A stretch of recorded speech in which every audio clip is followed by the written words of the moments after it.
Hi everyone, welcome to the new blog of joys world. তো দিনটা আজকে Sunday আর ঘড়িতে বাজে এখন 6:45। বেরিয়ে পড়েছিলাম একটা সুন্দর জায়গায় যাব বলে। অনেক দিন না, বিগত 3-4 বছর ধরে ভাবছিলাম এখানে যাব বলে, কিন্তু এই লোককথা আছে না, যতক্ষণ না তোমার ডাক আসে ততক্ষণ তুমি সেখানে যেতে পারবে না। তো যাই হোক না কেন, বেরিয়ে পড়লাম সেই যাত্রার উদ্দেশ্যেই। বাইরে যেহেতু অনেক হাওয়া চলছিল তাই অডিও আর কিছু শোনা যায়নি। আমরা মেনলি কল্যাণ এক্সপ্রেসওয়ে হয়েই যাচ্ছিলাম। যেমন ভালো রাস্তা তেমন সুন্দর আকাশ ছিল সেদিন। তার কিছু মুহূর্তে শেয়ার করছি তোমাদের সাথে।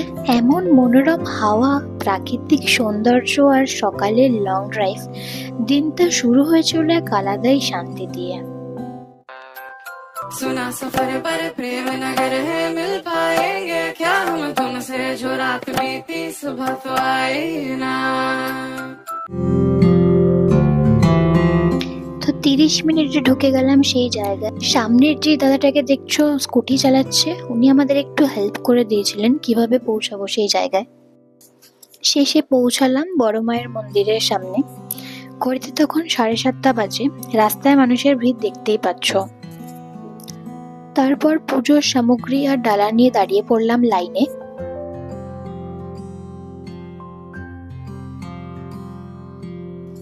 মন্দির যেহেতু 8টায় খোলে, তো কিছুক্ষণ লাইনে এমনি দাঁড়িয়েছিলাম। মন্দির খোলার সাথে সাথেই শুরু হলো মায়ের সুন্দরতা দর্শনের যাত্রা। মন্দিরের প্রবেশপথে প্রণাম করে দাঁড়িয়ে গেলাম আবার ভেতরের লাইনে। ভিড় থাকলেও সেই লাইনে দাঁড়াতে কোনো কষ্ট হয়নি, একটা আলাদাই আনন্দ উৎকৃপে। মায়ের যে লীলা সে অনেকের মুখেই শুনেছি, বাট ভেবেছিলাম এর সাক্ষী নিজে একবার হলেও হব। শেষে পৌঁছালাম ছোট্ট মায়ের কাছে। জয় বড় মা। এখানের একটা জিনিস ভালো লাগলো, তুমি শান্তি মতো পুজো দিতে পারবে। এখানে যে পুরোহিতরা আছে এক এক করে সবাইকে পুজো দেওয়াবে। কালী নামে দাওরে বেড়া, ফসলে তছরু হবে না।